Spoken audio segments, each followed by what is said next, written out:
cameras do not capture it. The newspapers never printed it. But if you stand in the right corridor at the right moment and breathe in the stale air of a place built for the worst among us, you can feel it. A faint vibration. A hum that is not mechanical, not electrical, not alive, but something colder. Something left over from men who treated human life like a disposable secret. It is the hum of death row. A place where time moves differently, thick and heavy, as if even the air struggles to pass through the steel bars. Most of the world only sees prisons from the outside. Fences, razor wire, guard towers, symbols of order, of control. But inside these walls are stories so dark that even the guards who walk these corridors learn to keep their eyes forward and their hearts quiet. Because in the deepest section of these facilities sit the ones the world could no longer contain. Killers who used entire cities as hunting grounds. Predators who moved through forests, highways, empty alleys, and crowded neighborhoods with the same quiet confidence. Men whose names became whispered warnings, late-night news flashes, and courtroom battles dripping with grief. These are not the criminals who act in chaos or desperation. They are something else, something colder, something calculated. Inside these cells, the walls remember the confessions, the half-smiles, the chilling descriptions delivered without emotion. Some of them speak softly, almost politely, as if explaining how they brewed a cup of coffee instead of ending a human life. Others remain silent, their eyes staring past the guards, past the bars, as though they are already looking into something darker. Death row is not a place of noise. It is a place of waiting, waiting for appeals, waiting for dates, waiting for the one final moment the system promises. Some wait with eagerness, others with dread. Many wait with nothing at all written on their faces, as if emotion has simply drained out of them over the years. But make no mistake, each of these men has left behind scars that entire communities still feel. Families who still wake in the night, investigators who still remember the scenes, cities that still carry their shadows. And tonight, we open those cell doors not to set anyone free, but to look directly at the darkness within. Not legends, not myths, not monsters from a movie. Real men, real crimes, real consequences. This is a guided descent into some of the coldest minds ever placed on death row. A journey through manipulation, cruelty, ritual, obsession, and the quiet confidence of killers who believed they would never be caught.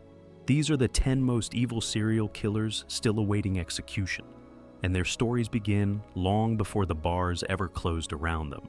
We start our cell block visit in the death row cell of Randy Steven Kraft, a soft-spoken man with wire-framed glasses, the kind of person who could sit beside you in a diner or stand quietly behind you in a grocery line, and never draw a second glance. But beneath that mild exterior lived one of the coldest and most methodical serial killers the state of California has ever known. To understand Kraft, you first have to understand the world he operated in. Southern California during the 1970s and 1980s was a sprawling web of freeways, coastlines, military bases, and nightlife. Thousands of young men, especially servicemen, moved through the region every week. Hitchhiking was common, bars stayed open late, the highways felt endless, and anonymity lived around every corner, and that is where Kraft thrived, in the places where no one paid attention. He didn't stalk his victims through dark forests. He didn't break into homes or leave messages for police. His approach was quieter, calculated, and disguised beneath the casual backdrop of a nighttime ride. Witnesses who met him but survived often described the same thing. A man who was charming, intelligent, and disarmingly calm. He offered rides with a friendly tone, the kind of gesture that felt almost routine in those years. Many climbed into his car believing they had met a harmless stranger. They never realized they had just entered the hunting ground of a man who viewed murder as a system, a pattern, an organized ritual of control. Kraft's victims were almost always young men. Some were hitchhikers, some were servicemen stationed at local bases, and others were simply enjoying a night out when they crossed his path. The pattern was chilling, drugs administered quietly, domination once they were helpless. And then, the violence. Violence far worse than anything the public knew until the investigations finally spilled into courtrooms. But the most disturbing piece of Kraft's story was not found on his victims. It was found on paper. The scorecard. a handwritten list discovered in his vehicle filled with cryptic phrases, short lines, nicknames, descriptions that seem meaningless to the untrained eye. But investigators quickly realized that each phrase corresponded to a victim, or at least to an attack, crafted in Kraft's own coded language. Some entries referenced locations, others referenced physical traits. A few referenced acts so cruel that detectives understood them only through autopsies. This list was not random. It was a ledger, a chilling, methodical record of a man who documented his murders with the same calm precision another person might use to track miles on a road trip. One entry for each life extinguished. As detectives pieced together Kraft's movements, they found more than victims. They found an organized mind. He cleaned his car carefully, moved across counties, and used different dumping sites, sometimes leaving bodies near freeways, sometimes near remote roads, often in places where a victim might not be found for days. The scorecard suggested far more victims than the court was ever able to prosecute. Each line represented a possibility, a question, a life that may never be identified. And that is what makes Kraft's legacy so chilling: the uncertainty. The nagging suspicion that the true scale of his crimes stretches beyond the official record. In interrogations, Kraft remained composed, polite, even conversational. He denied everything with an almost professional calm. It was as if the gravity of the accusations simply bounced off him. Detectives described him as detached, distant from the horror he created, as though he had built an emotional wall and refused to look over it. But the evidence spoke for him. Inside his car, authorities found restraints, tranquilizers, and photographs, pieces of a pattern repeated again and again. None of it matched the quiet, unassuming persona he presented. It was the double life of a man who understood the value of appearing ordinary. The scorecard itself became one of the most critical pieces of evidence, a window into his thinking. A killer who keeps trophies acts out of obsession, but a killer who keeps lists acts out of order, logic, and control. Kraft didn't view his crimes as events. He viewed them as entries, and that is what makes him one of the most chilling men on death row today. The sense that his crimes were not expressions of rage or impulse, but tasks. Tasks checked off one line at a time. Even in prison, Kraft remains consistent, reserved, controlled. He maintains his innocence. He speaks with clarity, with reason, with the same even tone he once used to lure victims into his car. There is no confession, no apology, no insight into his motivations. Just silence and waiting. Waiting in a death row cell where the lights never fully dim and the noise never fully disappears. A place where time is measured not by freedom, but by appeals, paperwork, and the inevitable slow march toward an ending he cannot charm his way out of.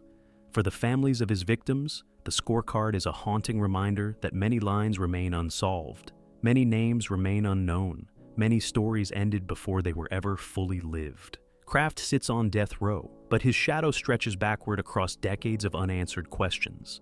And as we step out of his cell and into the next, we discover a different kind of darkness, one not defined by organization, but by pure predation. His name is Chester Dewayne Turner. If Randy Steven Kraft represented cold calculation, then Turner represented something even more primal, a predator who moved through a city already drowning in noise, poverty, and fear, and used that chaos as cover. To understand Turner, you must picture Los Angeles during the years he prowled its streets. The city was vast, fractured, and struggling with rising crime. Entire neighborhoods were overlooked by officials, underfunded and underprotected. People disappeared without headlines. Violence blended into the background hum of survival, and in that environment, Turner walked unseen. He was not a drifter. He was not a mysterious stranger passing through town. He lived there. He blended in. A familiar face to some, an unknown to others, and a threat to all who crossed his path. Turner targeted women, often women whom society had already failed, women living in vulnerable circumstances, women without stable housing, women whose disappearances received far less attention than they deserved. Many of his victims were mothers, daughters, or friends trying to navigate a city that could be unforgiving on its gentlest days. He watched them, followed them, waited. His attacks were brutal, violent, and deeply personal, These were not crimes committed in haste or panic. They were acts of domination, silencing, and control. Turner's victims were left in alleys, near construction sites, behind buildings, places where their bodies might not be discovered for hours, sometimes days. And because the city was overwhelmed, because these women lived on the margins, because resources were stretched thin, Turner kept killing. Years passed before the full pattern emerged. At first, cases were treated separately. Investigators worked tirelessly, but with limited tools. There were suspicions, theories, and whispers among detectives that a serial predator was moving through the region. But without clear forensic links, suspicion alone could not stop him. Turner continued, quietly, effortlessly, confident no one saw the full picture. And for a long time, no one did. It was not until forensic science advanced, until DNA evidence became a powerful, definitive tool, that the shadows started to break apart. Cold cases were re-examined, old evidence was tested again, and one by one, threads began to connect. The same profile, the same signature, the same man. Turner had left behind more than victims. He had left behind science, and science remembered him. When authorities finally confronted him with the evidence, the truth spilled out in a devastating cascade.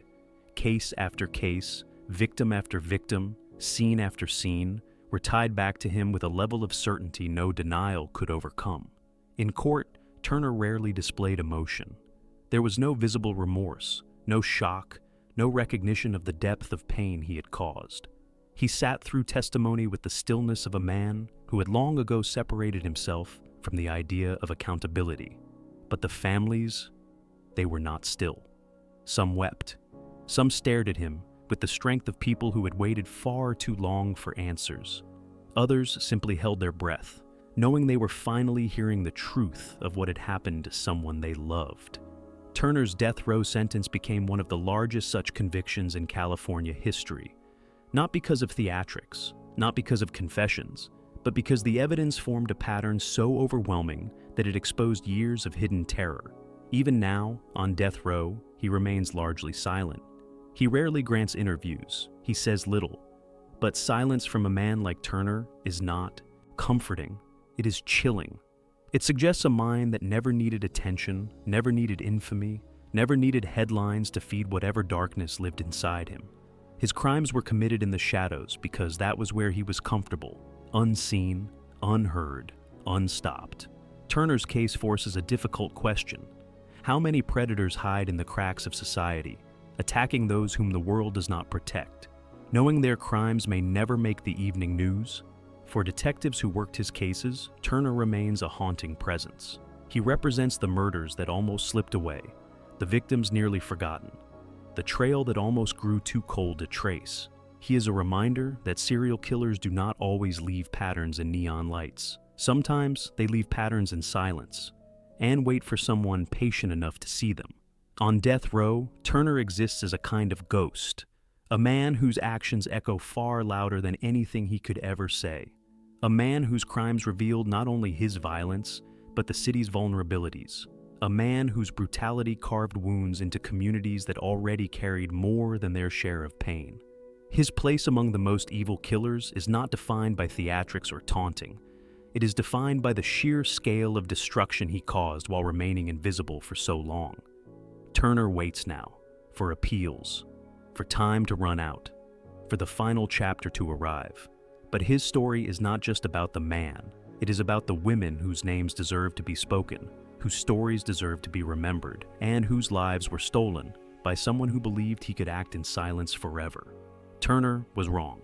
And as we step away from his cell, we move to another kind of monster, one whose violence escalated like a fire, burning hotter, faster, and with devastating force. Anthony Wayne Kirkland. I am responsible for the deaths of Cassandra Crawford, Mary Jo Newton, Kimberly Robinson, and Esme Kennedy. If Chester Dewayne Turner was a predator who thrived in silence, then Kirkland was a storm, slow at first, gathering strength, then erupting with a level of brutality that shook an entire city to its core. Cincinnati had seen violence before.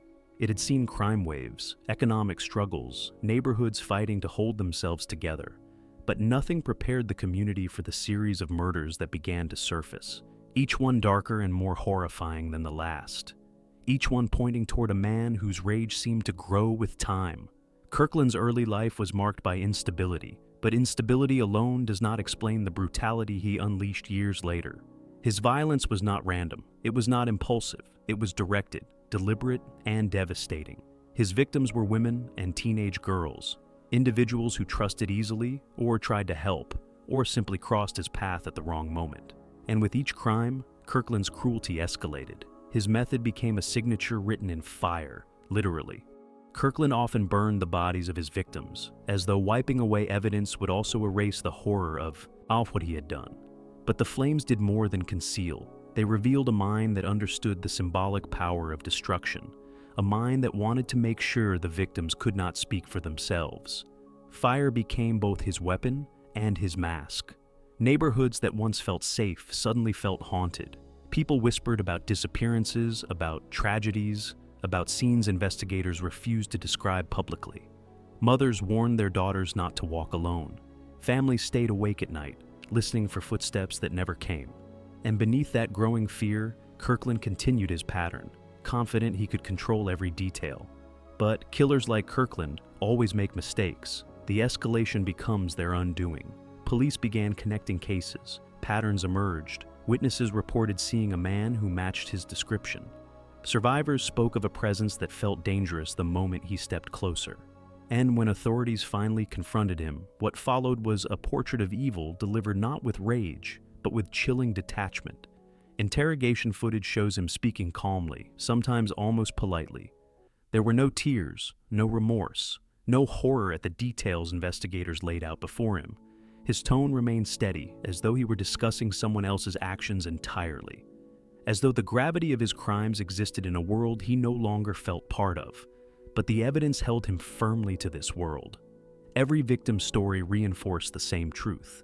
Kirkland was not driven by chaos. He was driven by control, domination, power, and the thrill of fear reflected in the eyes of those who realized too late what danger truly looked like. The courtroom that followed was one of the most emotionally charged trials the region had seen in years. Families sat inches from the man who had destroyed their lives. Many expected anger, maybe even hatred, but what came instead was something colder. The emptiness of a man whose empathy had long ago vanished. When impact statements were read, some families trembled. Others glared at him with eyes that refused to break. But Kirkland remained still, as though their words were passing through him like smoke. No flinch, no shift. Just an unblinking, chilling calm. It was that calm, not just the violence itself, that haunted those who witnessed it. When the death sentence was handed down, the courtroom felt a release of pressure, a quiet exhale from people who had carried grief like armor for years. But even with the verdict, the wounds remained. Investigators and families alike admitted that Kirkland's crimes left a permanent scar on Cincinnati. On death row, Kirkland is known for his stillness, his routine. The same detachment that marked his interrogations now marks his days. He rarely speaks, he rarely reacts. But silence from a man like him is not peaceful. It is menacing. It is a reminder that some minds retreat inward, hiding truths they never intend to reveal.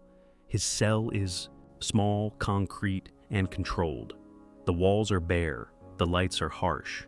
But even in confinement, something about him radiates tension, like a storm frozen in place but not forgotten. Kirkland's story forces us to confront a terrifying reality. Evil does not always arrive suddenly. Sometimes it grows, slowly, quietly, year by year, until it becomes a force that no community can ignore. For the families of his victims, every memory carries weight. Birthdays missed, voices silenced, futures erased. They carry those losses every day long after news cameras left, and headlines faded. His presence on death row is not justice restored. It is justice preserved, held in place, so that the world does not forget what he did.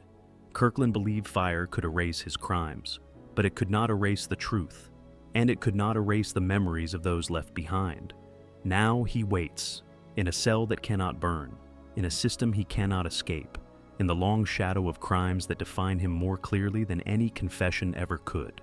And as we step away from the storm he created, we move toward a different kind of darkness. One hidden behind the lens of a camera, where brutality was captured, cataloged, and kept like art. This is the twisted story of Joseph Nasso, a man who looked more like a retiree tending a small garden than one of the most disturbing serial killers ever placed on death row. Quiet, polite, soft-spoken, the sort of neighbor who might nod at you while bringing in groceries or sweeping a walkway. But behind that calm exterior, there was a darkness that stretched across decades, a hidden pattern of travel, photography, and murder that took investigators years to untangle. To understand Nasso, you must picture the life he crafted for himself. He was a drifter, but not in the chaotic sense. He moved with purpose. California, Nevada, sometimes farther, always taking photos, always carrying notebooks, always observing. His camera was his mask, the lens a shield that allowed him to approach people without raising suspicion. Many believed he was simply an eccentric older man who liked capturing candid shots of everyday life. But the truth was far more sinister. Nasso targeted women who were vulnerable, isolated, or overlooked by society. Many were struggling with addiction, poverty, or unstable housing. Some trusted too easily. Others were simply in the wrong place at the wrong time. His victims did not belong to a single age group or neighborhood. His pattern stretched beyond any simple category, which made him harder to track. What tied the cases together was not the victims themselves, but the way he stalked them. He watched them with the patience of a man who had no need to rush. He followed them, sometimes for days. He approached them with the gentle tone of a man offering help or conversation, or sometimes simply attention. And when the moment was right, he pulled them into a world of control, terror, and violence that he alone understood. Nasso treated his victims not as people, but as subjects, objects to arrange, bodies to pose, scenes to capture. His crimes often involved a cold sense of structure, a ritualistic pattern that investigators later recognized as a signature. He photographed his victims, sometimes before, sometimes after, documenting them with the same detachment another person might use to photograph landscapes or architecture. But the most chilling pieces of evidence came from his own home. When police searched Nasso's belongings, they found what would later become known as the journals, handwritten notebooks filled with numbered entries. Each entry described a woman, often reduced to a simple phrase or detail. Some entries referenced clothing, others referenced locations. Some used terms so cold and objectifying that even detectives who had worked homicide for decades felt disturbed. Each line represented an act, a moment, a victim, and the tone was unmistakable. This was a man keeping a personal archive of violence. The journals did not use full names. They did not include dates. They resembled the private notes of a collector cataloging possessions rather than a confession of crimes. But when investigators cross-referenced the cryptic entries with missing persons reports, crime scene photographs, and old evidence, the horrifying truth began to surface. These were not fantasies. They were records. One entry described a woman found miles away from the spot where Nasso had last been seen. Another matched the clothing, found on a victim whose case had gone cold decades earlier. A third matched the location where a body had been discovered near a scenic overlook, a place frequently photographed by tourists, and by Nasso. What made the investigation even more chilling was the realization that Nasso's crimes spanned many years. He did not operate in a single burst of violence. His killings were spread out, separated by long periods where he lived a seemingly ordinary life. He held jobs, paid bills, traveled, spoke kindly to neighbors, all while hiding the truth behind smiles and photographs. And then came the discovery that left even seasoned detectives silent: the alphabetical connection among several victims, women whose first and last initials matched, a pattern so precise, so specific, that it suggested meticulous planning rather than coincidence. Investigators debated whether Nasso intentionally sought victims with matching initials, or whether the pattern was a disturbing accident. But the fact remained, the killings carried structure. The courtroom became a chilling stage where Nasso's double life was fully revealed. He acted as his own attorney during parts of the trial, speaking in calm tones, cross-examining witnesses, and attempting to downplay the evidence found in his journals. But his composure worked against him. There was something deeply unsettling about a man defending himself with the same polite detachment he used to. Describe the lives he had ended. Families of the victims sat only feet away from him, watching the man who had destroyed their world speak as though the murders were inconveniences rather than atrocities. Some cried quietly, others glared, fists clenched. The contrast between their grief and his calmness was almost unbearable. For many, the most haunting moment came when prosecutors projected pages from his journals onto courtroom screens. The neat handwriting, the brief descriptions, the cold, numbered entries. Each line represented a life stolen, but written as though Nazo were cataloging objects instead of human beings. After his conviction, Nazo was sent to death row, an old man, aging quickly, but still carrying the eerie stillness that defined him.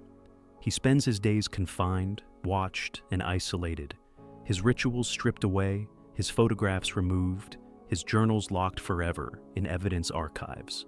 Yet, even now, investigators believe there may be more victims than the courts ever charged, more entries in the journals that have yet to be fully connected, more names lost to time, more stories cut short.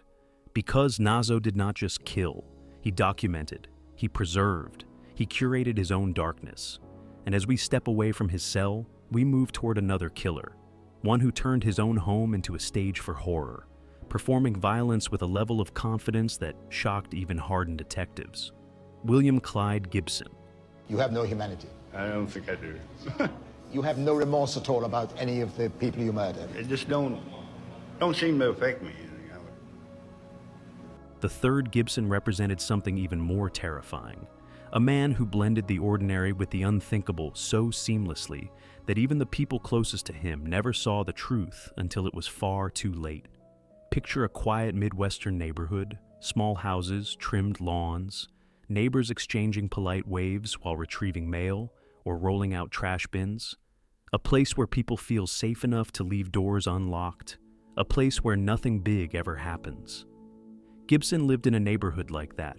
He was the familiar face who offered to help with yard work, the man who joked with people at local stores, someone who seemed, on the surface, unremarkable, even friendly. Yet behind the closed door of his home, behind the simple walls of a suburban house, he created scenes that investigators would later describe as some of the most disturbing they had ever encountered. Gibson's violence was not the cold calculation of a man managing a secret life with precision. It was raw, chaotic, and deeply personal. He targeted women he knew, women he had spoken with, sometimes even women who trusted him. And he brought them into his home, the same home where he ate meals, watched television, and relaxed, before unleashing brutality that defied any sense of reason. When detectives eventually entered that home, what they found would haunt them for years. Rooms that once held normal furniture became crime scenes. Spaces that should have held warmth had been turned into chambers of torture and murder. The scent of violence lingered in the walls, in the carpets, in the air itself. It was not the chaos of someone who lost control in the moment. It was the ritual of a man who believed he owned the space where he committed unspeakable acts. One of the most chilling elements of Gibson's crimes was his demeanor after being arrested. He did not hide. He did not deny. In fact, he confessed with a calmness that stunned investigators. He described his actions with an eerie detachment, as though explaining an errand he had run earlier that day. During some confessions, he even smiled, a small, unsettling smile that detectives could never quite forget. Gibson spoke about his victims with a mixture of familiarity and contempt, as if their lives were nothing more than objects he had discarded. His interviews revealed a mind not driven by desperation or passion, but by a dark urge that he embraced without hesitation. He admitted to details no one had asked for, and elaborated on horrors no one wanted to hear. What horrified investigators most, however, was this. Gibson did not stop because he feared getting caught. He stopped because there was no one left to kill. In his own chilling words, he admitted that had he not been arrested, he would have continued. For the families of his victims, the trial was a tormenting ordeal. They listened to his confessions, watched his expressions, and felt the weight of knowing that he had lived meters away from people who thought they knew him. Some family members sobbed in court. Others turned their faces away. Some stared directly at him, refusing to give him the satisfaction of looking away. But Gibson did not seem affected by their pain. He sat in the courtroom with the same posture he used during interrogations, calm, indifferent, almost bored. Even as prosecutors detailed the horrific scenes in his home, Gibson rarely flinched. The courtroom's tension thickened every time his eyes rose toward the audience, scanning the faces of grieving families with the same disturbingly neutral expression. The jury did not take long to deliberate. Gibson was sentenced to death, and as he stood there listening, he did not show fear. In fact, he requested the death penalty. He spoke openly about preferring it, about wanting the process to move quickly, as though the system's final punishment were nothing more than an inconvenience he accepted with a shrug. On death row, Gibson is a quiet figure. He does not shout. He does not cause disruptions. He passes his days with the same eerie calm he displayed during the investigation. Yet guards and inmates alike sense something unsettling about him. There is a stillness in his presence that does not feel peaceful. It feels emptied, hollow, stripped of anything resembling humanity. Some killers hide their darkness behind charm. Some hide it behind silence. Gibson hid his behind normalcy, the terrifying illusion that evil can live right next door, sit on a porch swing at sunset, and smile at passing neighbors without giving anything away. His case forces us to confront a terrifying truth. Monsters do not always look like monsters. Sometimes they look like us. Sometimes they blend into the quiet rhythm of ordinary life.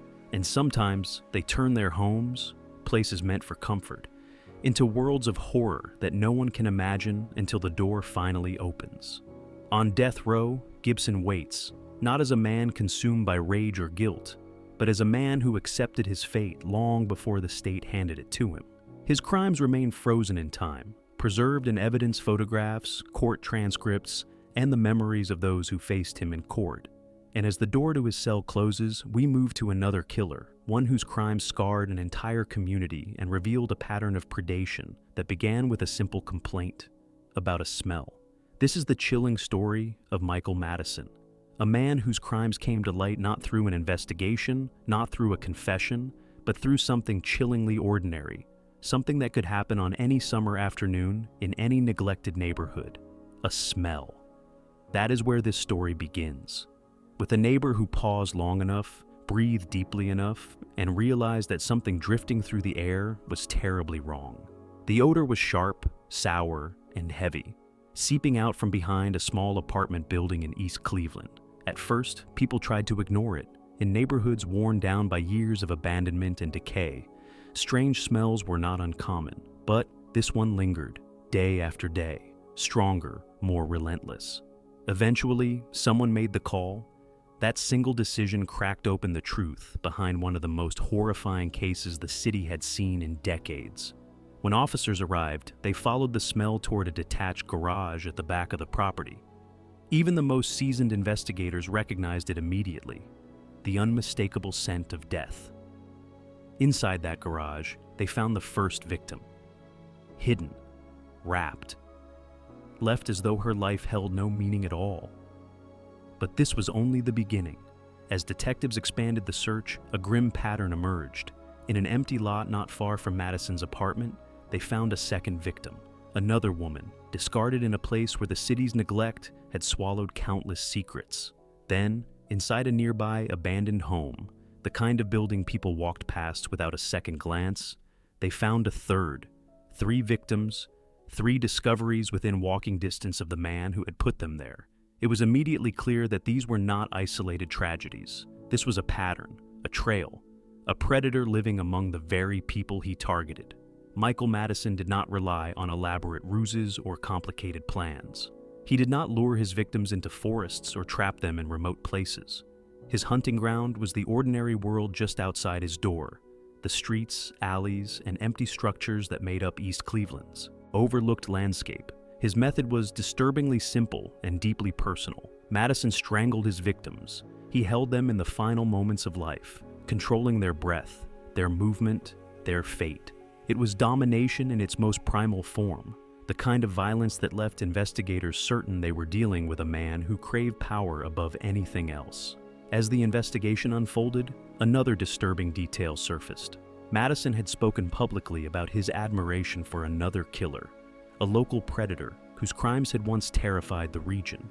It was not fear that connected Madison to that earlier case. It was fascination, interest, almost a sense of inspiration. This revelation changed everything. Madison was not simply killing, he was emulating. He saw himself as part of a lineage of terror, continuing a pattern he believed made him significant. When officers finally arrested him, they expected desperation, panic, or denial. What they found instead was unnervingly calm. Madison sat in the interrogation room, with relaxed posture, answering questions softly. His expressions remained flat, almost indifferent, even as investigators confronted him with evidence. There were no tears, no outrage, no remorse. Just a quiet emptiness that made him more unsettling than any outburst could have. But it was the courtroom where the darkest truth surfaced. As prosecutors described the brutality of his crimes, as they showed photographs and read statements, Madison leaned back in his chair with a smirk on his face. He rolled his eyes. He shook his head as though he were listening to exaggerated gossip instead of accounts of real human suffering. And when the families of his victims stood to speak, trembling, crying, voices cracking under the weight of unbearable grief, Madison offered them an expression they will never forget. He stuck out his tongue, a grotesque gesture, a mocking smirk, a final wound delivered to people who had already lost everything. Gasps filled the courtroom. A murmur of anger rippled through the crowd. Even seasoned deputies stepped forward, ready to intervene if the moment escalated. But Madison simply stopped, leaned back again, and stared straight ahead, as though pleased with himself. For the families, his mocking grin was more painful than any sentence could ever be. It showed them exactly who he was, a man devoid of empathy, untouched by guilt, willing to wound them again simply because he could. The judge, visibly shaken, addressed Madison with sharp condemnation. Every word was chosen with precision and force. He spoke of cruelty, of arrogance, of the unimaginable pain Madison had inflicted. And when he delivered the sentence, death, it was clear the courtroom understood the gravity of that moment. But Madison did not react. No fear, no anger, not even surprise. His expression remained blank, as though he had known this outcome from the start. On death row, Madison maintains the same, the unsettling quiet. Guards say he rarely speaks, he rarely shows emotion. But every so often they notice something that sends a chill through the unit. A faint smirk curling across his lips for no apparent reason. A private joke, a private memory, a private world where the suffering he caused still brings him satisfaction. He does not apologize, explain, or pretend to care. The silence he keeps now is the same silence he used while hunting, the same silence he kept as the bodies of his victims lay hidden in plain sight, a silence that speaks louder than any confession ever could. For the city of East Cleveland, Madison's crimes left a wound that still lingers.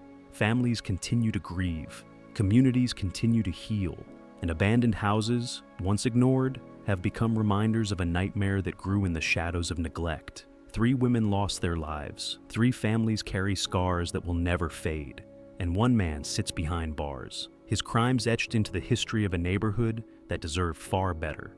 Michael Madison did not hide in the wilderness. He hid in everyday life, inside the quiet rhythm of a struggling community. And that is what makes his story so terrifying, the ease with which evil blended into the unnoticed corners of daily life.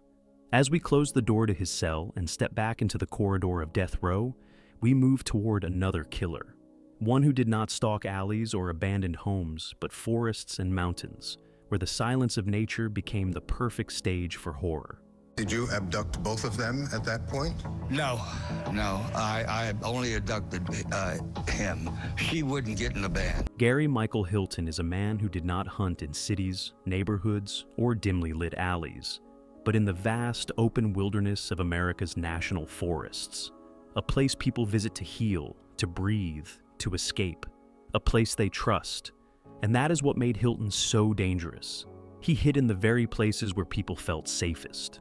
He became known as the National Forest Serial Killer, a drifter with a dog, a backpack, and a face sunken by years of wandering.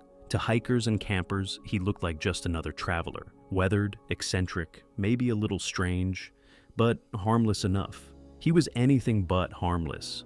Hilton understood the wilderness. He understood its silence, how quickly a scream disappears among trees, how long footsteps can echo before anyone realizes they are missing, and how remote trails provide the perfect cover for a predator who knows how to blend into the background. He drifted from forest to forest, Georgia, North Carolina, Florida, moving through parks as though the entire Appalachian region was his territory. He camped in clearings, slept under pines, and approached hikers with the casual confidence of a man who had walked these trails 100 times before. He always looked the same, a worn cap pulled low, a pack slung over one shoulder, a small, scruffy dog trotting at his feet, a picture of rugged simplicity. But behind that image lived a man with a growing hunger, a need to control, to dominate, to kill. Hilton targeted people who loved the outdoors, people who ventured onto trails alone or in small groups. He watched them from a distance, tracking their movements with the patience of a predator. He chose victims carefully, vulnerable, isolated, unaware that danger was lurking only a few yards away. Once he made his decision, he struck with cold precision. His method was as brutal as it was intimate. Hilton abducted his victims, restrained them, forced them to hand over bank cards and PIN numbers, and kept them alive just long enough to withdraw their money. He treated their lives like a transaction, holding them captive until he got what he wanted, then ending their suffering with chilling efficiency. One of the most haunting elements of Hilton's crimes was the way he stayed close to his victims afterward. Witnesses later reported seeing him casually using one victim's ATM card, dressed in clothes taken from the very person he had killed. He moved through gas stations and convenience stores without fear, confident that his transient lifestyle gave him anonymity. He believed the wilderness protected him. He believed the trees kept his secrets, but secrets do not stay buried forever. When his final victim failed to return home, authorities launched a search that stretched across state lines. Rangers, deputies, and volunteers combed through trails and campsites, scanning the woods for any sign of her fate. And as they pieced together clues, a pattern emerged. A pattern pointing toward a drifter who had been seen too often near victims who had disappeared. Hilton's arrest was not dramatic. No standoff, no chase. He was sitting near his van, exhausted, unshaven, and irritated, as though the world had inconvenienced him by catching up. During interviews, Hilton displayed a chilling mixture of arrogance and indifference. He spoke about his crimes with a casual tone, answering questions like a man describing a route he had taken on a map. Detectives were struck by how quickly he dismissed the value of human life. He did not rage. He did not cry. He simply talked. He understood what he had done. He simply did not care. The courtroom was filled with hikers, families, and people who had grown up exploring the same forests Hilton used as hunting grounds. They listened as prosecutors detailed his movements, how he stalked trails, how he tracked footsteps, how he used the thick canopy of trees to hide his crimes.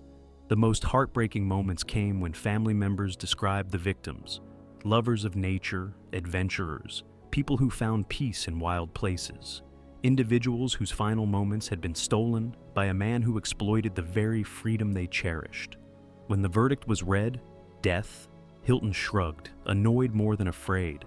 He asked for food, water, and a blanket, as though the proceeding had been little more than an interruption in his day. But for the families, that verdict was everything. The only justice the wilderness could not provide on its own.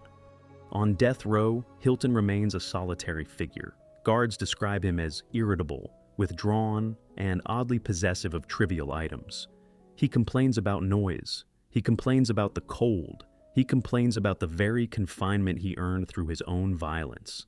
He fears illness, fears discomfort, fears aging, yet had no fear at all while taking the lives of people who had done nothing but cross his path. The irony of his fate is unmistakable.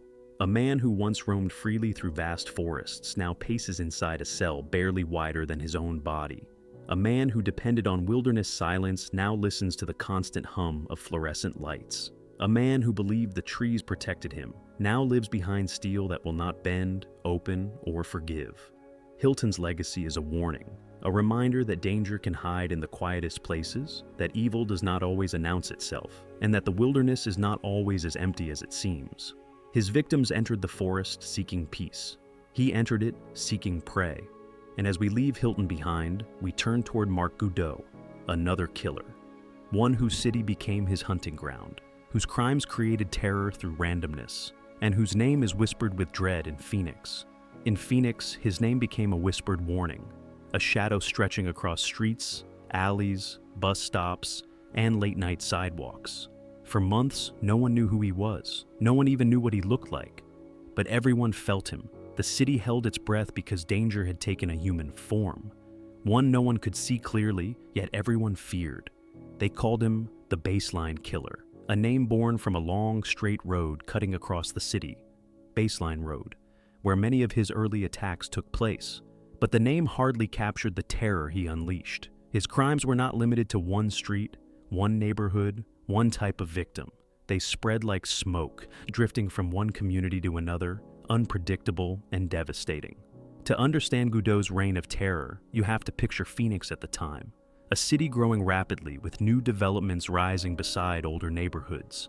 People were busy, constantly moving, a place full of opportunity and vulnerability. His victims came from different backgrounds, different walks of life, different corners of the city. Some were heading home, some were running errands, some were simply existing in the wrong place at the wrong moment. Goudeau watched them. He observed the rhythm of the city.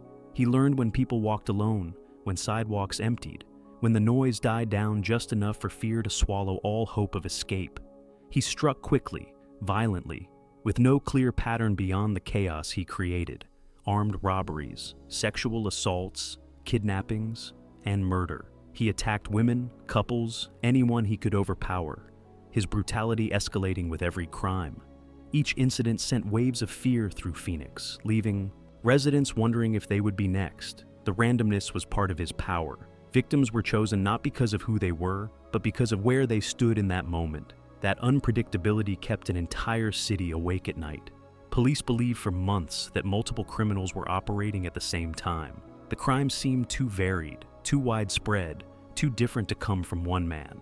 But slowly, a horrifying truth emerged. There were patterns in the chaos, signatures overlooked because the city had never seen anything like this before. What made the case even more chilling was that Goudeau lived like an ordinary man. He had a partner, a home, a routine, neighbors who greeted him, residents who considered him quiet but harmless. He blended into daily life with disturbing ease, slipping between predator and ordinary citizen depending on the hour. The investigation grew massive. Teams of detectives worked day and night. Evidence was tested and retested. Alerts were issued. Volunteers patrolled neighborhoods. Women walked in groups, gripping keys between their fingers as makeshift protection. Parents waited at bus stops instead of letting their children walk home alone. Phoenix felt hunted, and then, one day, everything shifted. A DNA breakthrough connected multiple crime scenes to a single profile, one that matched Mark Goudeau. When officers arrived to arrest him, Goudeau protested loudly. He insisted he was innocent, claimed investigators were wrong, claimed the system was targeting him unfairly. But the evidence spoke louder than his protests. Inside his home, police found items stolen from victims. They found traces of the violence he swore he never committed. They found proof woven into objects, fibers, and biological evidence he could never explain away. The trial that followed became one of the most emotional in Arizona's history. Families sat through hours of testimony describing the final moments of their loved ones. Survivors recounted attacks with trembling voices, reliving horrors under the bright lights of the courtroom. Some could not finish their statements. Others hardened their voices, determined to be heard. Throughout it all, Goudeau maintained a posture of indignation, shaking his head, whispering to his attorneys, sometimes smirking in disbelief as prosecutors presented evidence. He denied everything, every assault, every kidnapping, every murder. He insisted he was a man wrongly accused. But the jury did not believe him. They saw the pattern. They listened to the voices of survivors. They looked at the evidence pulled from his home. They felt the weight of the crimes. And when the verdict was read, guilty, the courtroom erupted with a mixture of tears, relief, and pent-up grief, finally released after months of living in terror. The sentencing that followed carried the full force of justice. The judge delivered the death penalty, a sentence that spoke not only to the severity of the crimes, but to the deep wounds Godot had carved into the city of Phoenix. He showed no remorse as the sentence was handed down, only frustration, as though the world had wronged him by holding him accountable. On death row, Mark Godot lives in a cell that strips him of everything he once used to blend into society. No community, no partner, no neighborhood to hide within. His world has shrunk to concrete walls and heavy steel doors. The man who once roamed freely, selecting victims at will, now walks only a few steps each day. Guards describe him as irritable and defensive, still insisting that he is innocent, still clinging to the belief that he was framed. But behind those claims sits a mountain of evidence: DNA, eyewitness accounts, physical items, and the overwhelming truth that Phoenix will never forget what he did. The legacy of the Baseline Killer is written not only in court documents and case files, but in the memories of a city that learned how quickly fear can spread when violence comes without warning. Phoenix changed. People locked their doors earlier. Women stopped walking alone at night. Strangers became suspicious of one another. Communities that once felt safe learned to live with caution. His crimes reshaped a city. Mark Godot sits now in silence, but the echoes of his terror remain. And as we turn away from his cell, we move to Sean Michael Great, another predator, one who hid not in crowds or forests, but in abandoned houses and forgotten rooms, turning each space he entered into a chamber of fear. A man who did not prowl bustling streets or dense forests. He hunted in the forgotten spaces of Ohio, abandoned houses, shuttered properties, dusty rooms where silence settled thick as dust, places no one wanted, places no one checked, places where screams could disappear without ever being heard. Great understood invisibility better than most killers. He didn't need the wilderness. He didn't need a vehicle. He didn't need a crowd to blend into. He only needed the empty, decaying shells of buildings left behind by collapsing neighborhoods. Places where life had moved on, leaving shadows behind. His crimes came to light because one woman survived. One woman, bound and terrified, who managed to reach a phone left near her by accident. With shaking hands, she dialed the only number she could think of: emergency services. The whispering voice that answered on the call would become one of the most haunting recordings in Ohio's history. She whispered that she had been kidnapped, whispered that her captor was sleeping beside her, whispered that she could not move, could not escape, could not breathe without fear that he would wake. And while officers tried to keep her on the line, trying to trace the call, trying to keep her calm, Great slept in the same room, completely unaware that his entire world was collapsing. Police traced the call to an abandoned house. When they entered, what they found ended any doubt. A prisoner still alive, and the remains of 2 victims hidden inside the house. But it did not end there. More discoveries followed as investigators dug deeper into Great's past. Bodies found in other abandoned buildings. Victims he had manipulated, lured, and controlled.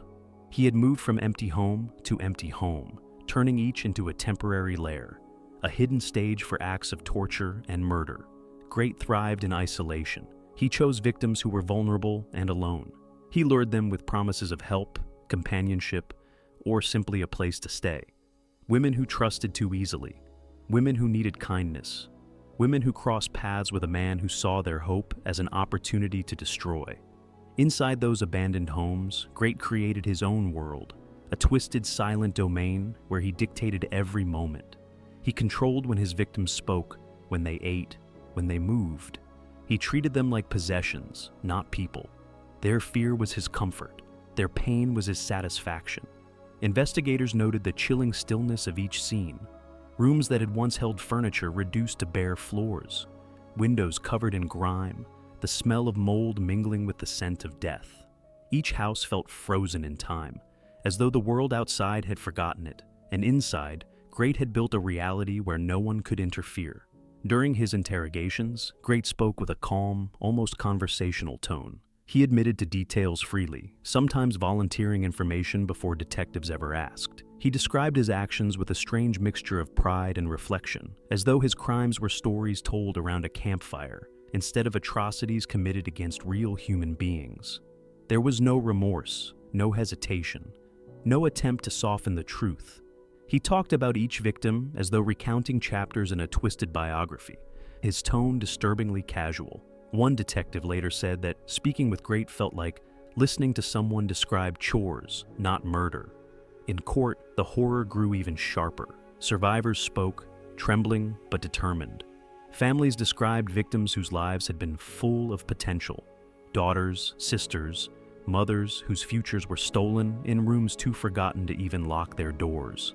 Great sat there, often expressionless, occasionally smirking, sometimes rolling his shoulders as though the proceedings bored him. He offered apologies at times, but they felt hollow, mechanical. Words spoken without emotion, without meaning. It was the testimony of the survivor from the emergency call that silenced the courtroom. Her voice shook, her hands trembled, but she told the truth anyway. How she feared each breath might be her last. How she believed she would die in that abandoned house. How she kept whispering on the phone because she knew waking him meant death. Her bravery became the anchor of the case. The jury did not take long to convict him. The judge delivered the death sentence with unwavering clarity, stating that the brutality of his crimes left no room for doubt. On death row, Great remains a quiet, unsettling presence. He spends most of his time reading, writing, and reflecting, or so he claims. He does not lash out. He does not cause trouble. But his calm does not feel like peace. It feels like someone waiting, someone who has accepted the walls around him, but still carries darkness inside. Guards describe him as polite, almost soft-spoken, but there is something in his eyes, a flicker of calculation, a lingering arrogance. It is the look of a man who once controlled every aspect of his victims' lives and has not fully accepted that control is gone forever. His story is one of invisibility, a killer who found power in forgotten places. He thrived in silence, in rot, in spaces where no one else would go. He weaponized abandonment, turning the decay of Ohio's towns into a shield for his crimes. And that is what makes Sean Michael Great so terrifying. As we step away from the cell of the man who ruled over ruins, we turn to our final case, Wade Wilson, a killer whose arrogance, charm, and cruelty collided in acts of violence so brazen they shocked even hardened investigators. A man whose evil did not hide behind silence, isolation, or years of drifting. Wilson wore his cruelty openly, in his smirks, in his words, in the chilling confidence that radiated from him long before investigators learned his name. Unlike many killers who lurked in shadows or preyed inside abandoned places, Wilson moved through social circles. He knew how to charm. He knew how to smile. He knew how to seem harmless enough to be invited into people's lives, sometimes even celebrated as the loud, energetic presence in a room.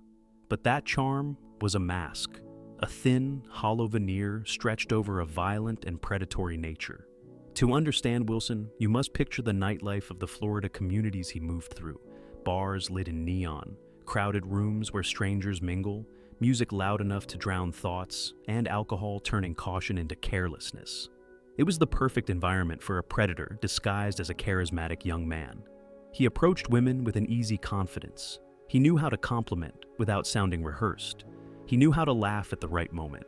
He knew how to convince people that he was safe. But behind every smile was a calculated intent, control, domination, and violence simmering beneath the surface. Wilson's crimes were defined by brutality. They were not impulsive outbursts or moments of blind rage. They were deliberate, sadistic, and fueled by a deep hunger to inflict suffering. Investigators who walked the scenes he left behind described them as some of the most disturbing they had ever witnessed. Scenes that revealed not only violence, but enjoyment, pleasure, satisfaction. His victims were young women, women who trusted his charm, women who were out with friends, women who believed they were meeting someone interesting, someone harmless. Wilson targeted them with a predator's precision. He isolated them. He gained their trust just long enough. And then he unleashed a level of cruelty that shocked even seasoned detectives. The brutality of his attacks left entire units rattled. Many who worked the case later spoke privately about how unusually sadistic the scenes were, how the violence went far beyond what was necessary to kill. It was as though Wilson wanted to leave the world a message, carved into the final moments of his victims' lives. But what made him truly terrifying was how he behaved after the crimes. Wilson bragged. He told acquaintances details in the days following the murders, twisting them into stories, laughing about them, speaking as though recounting wild party nights rather than the destruction of human lives. Some thought he was lying, others thought he was drunk. No one believed someone could speak so casually about acts so horrific, but he meant every word. When detectives finally closed in on him, Wilson did not show fear. He did not beg. He did not deny. He spoke with the same arrogance he had displayed at bars and parties, as though everything happening was a minor inconvenience, as though he still controlled the narrative. Interrogators said he smiled often. He leaned back in his chair. He spoke freely, even mockingly at times. He described events with a chilling calm, as if recounting a memory he had shaped carefully in his mind. There was no remorse in his tone, no regret, only pride. But the case against him was undeniable. Physical evidence, witness accounts, forensic results, digital trails. Every piece pointed to the same horrifying truth. Wade Wilson had committed acts of violence so extreme, so cruel, that even the courtroom struggled to contain the emotional weight they carried. The trial became a spectacle, not because the media dramatized it, but because Wilson himself seemed determined to remain the center of attention. He smirked at prosecutors, he grinned at cameras, he rolled his eyes at grieving families. His behavior turned the courtroom into a place of constant tension, where rage and heartbreak hung in the air like a storm waiting to break. When the victims' families spoke during sentencing, some trembled, others yelled through tears. All carried the unbearable weight of knowing their daughters, sisters, or friends had suffered in their final moments at the hands of a man who still refused to show humanity. Wilson stared at them without flinching. The lights reflected in his eyes, but nothing else seemed to reach him. When the death sentence was delivered, the courtroom exhaled in a way that can only happen when justice meets a crime too terrible to explain. The judge's words were sharp, harsh, and unfiltered, condemning Wilson's cruelty, his arrogance, and the danger he posed to anyone he was ever allowed to meet. Wilson showed no fear at the sentence, no emotion. Another small smirk curled across his lips, as though the entire process amused him. On death row, he remains a disruptive presence, loud, demanding, often argumentative with guards. He shifts between charm and rage, between politeness and profanity. But underneath those swings lies the same unsettling truth. The mask is broken now, and what sits behind it is not a misunderstood man, not a victim of circumstance, but a predator who reveled in the suffering he caused. Guards say he still smiles at odd times, still cracks jokes no one finds funny, still bothers other inmates with his erratic confidence. He acts as though death row is another stage, another room full of people forced to hear him, a captive audience he does not respect. And yet behind all the noise, the bravado, the arrogance, there is a shrinking world closing around him. He no longer has crowds to charm. He no longer has nightlife to hide within. He no longer has victims to manipulate. He has concrete, steel, silence. Once, Wade Wilson roamed freely, believing he could do anything and walk away untouched. Now, his world is measured in steps, in hours, in the cold echo of a cell designed to contain the kind of violence he carried so proudly. His crime scarred communities. His arrogance inflamed grief. His cruelty remains unforgettable. And so, as we leave his cell, the final stop in this descent into human darkness, we return to a single truth. These men once walked freely among us. They hid behind smiles, silence, charm, forests, and shadows. They blended into cities, neighborhoods, and forgotten places. They claimed lives, destroyed families, and carried pain like trophies. But now they sit on death row, stripped of the power they once wielded, waiting. Before we leave this darkness behind, take a breath. You've followed me through 10 stories most people would turn away from. You stepped into forests where screams vanished into trees, into abandoned homes where silence suffocated hope, into courtrooms where families carried grief like an open wound. You stayed, you listened, you faced realities that still echo through every city, every community, every place touched by the shadows of men like these. And that tells me something important about you. You're not just watching, you're paying attention. So now, I want to hear from you. Where in the world are you watching from tonight? What city, what country, what small corner of the earth are you sitting in right now as you look into the eyes of these stories? Because awareness doesn't end when the screen goes dark. It starts with people like you who refuse to look away. And if you want to keep exploring these hidden stories, these quiet truths, these cases that slip through the cracks of everyday life, then make sure you subscribe before you go. There are more stories waiting in the dark, and I don't want you to miss the next one.